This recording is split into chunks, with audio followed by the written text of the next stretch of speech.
You need to present something the brand cannot easily replicate or get access elsewhere, such as exclusive content or innovative technology. In Blask, you can get such kind of unique data and unique analysis. And I think that it's one of the most powerful unique sales points at the product.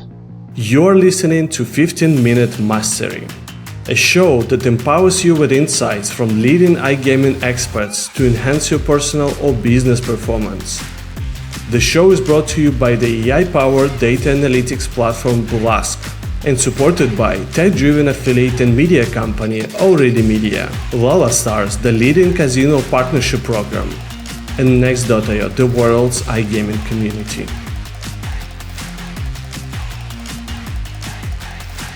Hey everyone, and welcome to 15-Minute Mastery. Today we're joined by a very special guest, Greg Penkov. Greg is the Chief Revenue Officer of Blask. He brings over 15 years of experience in business development and strategic partnerships. We're excited to explore his insights on building successful B2B relations in iGaming. Welcome, Greg. Thanks, Dmitry. Nice to be here. Welcome, everyone. I hope today's podcast will be fruitful and you will get some insights. I have no doubts, mate. And to be honest, it's a great pleasure to have someone who's involved in Blask. You guys are building an incredible product. And this is why I think this topic is becoming really special because of the special business you guys have. So let's start with the first one. In iGaming, building relationships with major brands require a unique approach. So what are the key elements that make a successful first engagement with a potential partner?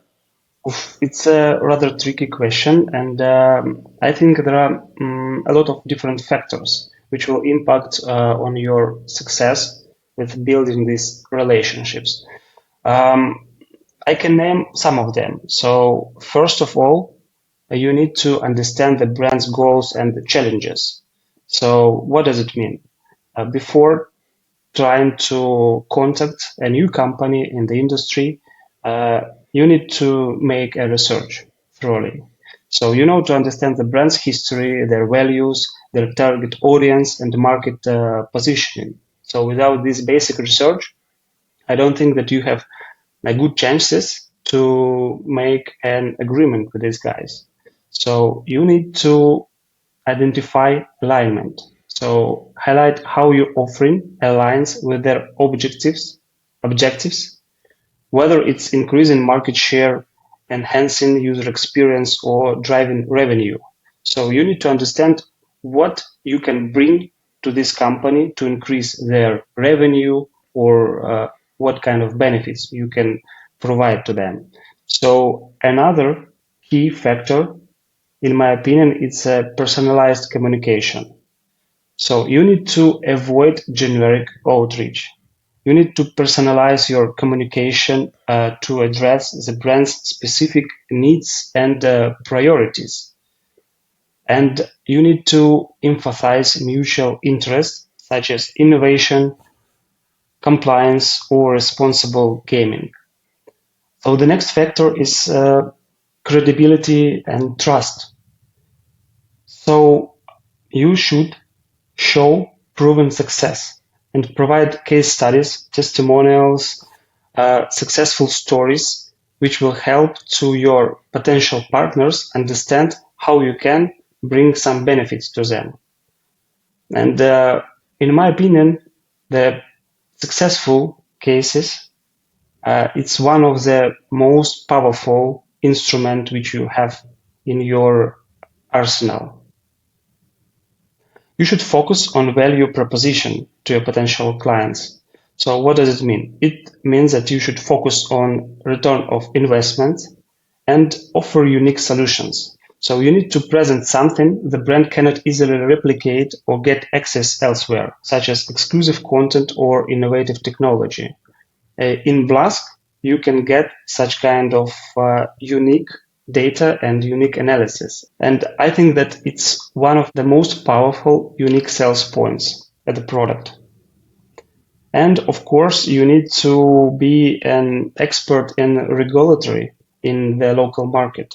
So you should demonstrate a strong understanding of iGaming regulations and how it works on different particular markets. Also, you can offer some early wins for the clients. So if you propose a quick success, suggest a low risk, high impact initiatives that can deliver immediate results and build confidence, I think that the client will pay attention for your offer 100%. I think that a successful first engagement often sets the tone of the entire relationship. It's about establishing trust, demonstrating value, and showcasing your commitment to mutual success. I really like what you just said, Greg. I think some of these points are insanely valuable, especially about the customized outreach. And I think sometimes I'm actually one of these people who are getting bombarded with hundreds of absolutely relevant messages about the products I will never probably need in my life. But I think you're spot on here, and I wish all the sales guys and commercial guys here will listen to your advice. But I want to dig into one particular attribute you mentioned in more details. I think trust is probably the most crucial one, not only in B2C, especially for the players, but in the B2B relationships as well. So I wanted to go a little bit in more details here and ask you, how do you establish and maintain credibility when working with the industry's largest operators? Because for such a high level interactions, you need to bring in the world-class trust. In my opinion, there are three main factors which will help you to build a really trustful relations with the client. So one of the main factors is a cultural fit. I faced several times some bad cases. Let's name it in a such way. So you shouldn't impose your cultural and business processes if you're entering a new market. For example, if you're a European company, you cannot approach Asian companies, African companies, or Latam companies in the way which you are doing business in your country, because the cultural code is really different in these regions, and you need to pay attention to this. So first of all, you need to understand the brand culture. Align your internal approach and tone with the brand's corporate culture. And you should show the passion for gaming. So you need to demonstrate some kind of enthusiasm for the gaming sector, and it can resonate well with the potential partners. And this kind of tip is mostly valuable for companies who are trying to penetrate Latam markets, because these guys are really super passionate about their business. And if you are slow, if you are not emotional, it can impact on the first impression which you make for these potential clients. The next factor, in my opinion, is a long-term vision. So you don't need to push for a quick success and short-term relationships. You need to focus and show that you are long-term partner for them. Because if they understand that you want just to sell something and go away, it won't help you to do business with any company in any region. And the third factor is relationship building. And you need to focus not only on the top management of the company. You need to develop relationships with some kind of influencers, with some key stakeholders in different departments in this organization, or with line managers who will use your product. And if you will have an access to the guys on the different levels, it will also help you to build a long-term partnership with the clients. I think that there are three main factors how to build a long-term and trustful partnerships. I love it, Greg. I think that's a proper almanac which you can print and put it on your wall, especially as one of the junior who start in this industry. I think these points are absolutely crucial. Thanks a lot for sharing them. I have one more question, and I think this is very I'd say, correlated to what you guys do at Blask. And I think it's also very closely tied to the nature of our industry, which is moving incredibly fast. How do you balance the need for rapid deal closure with building long-term and sustainable partnerships? Frankly speaking, it's a rather hard balance.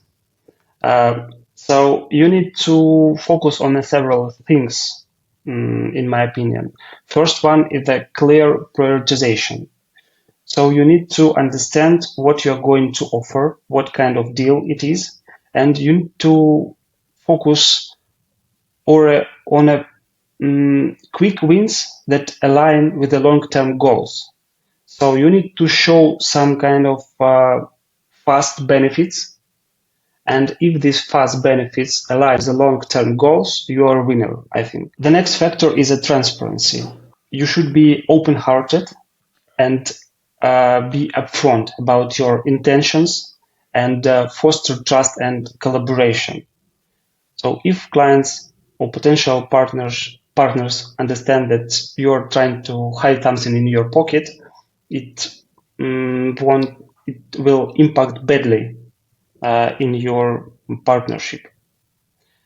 You need to be flexible at the company or as a manager, and you need to offer some kind of scalable solutions that can grow with the partnership. So you should consider your business with this client like a small tree, and both sides should water it to have fruits in the end.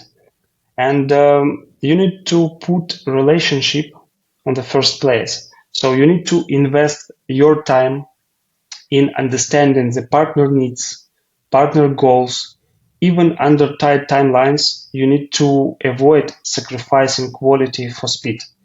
And I think it's also one of the main factors. I think what you just mentioned is probably the key for iGaming, because most of the companies are short-term thinkers and put transactional value of any deal first rather than long-term and sustainable partnerships. So I think this is where you guys at Blast think like 3-5 years ahead, and I absolutely love the approach you're taking it here. Another one I have here is the question, which is probably a very serious question for anyone involved in B2B and sales, because decision making is very complex, and sometimes it involves multiple stakeholders on a bunch of levels, C-level guys, shareholders, etc. So how do you navigate these dynamics to achieve successful outcomes of these complex deals? It's a good question. First of all, you need to map these stakeholders. So you need to identify key decision makers and influencers early.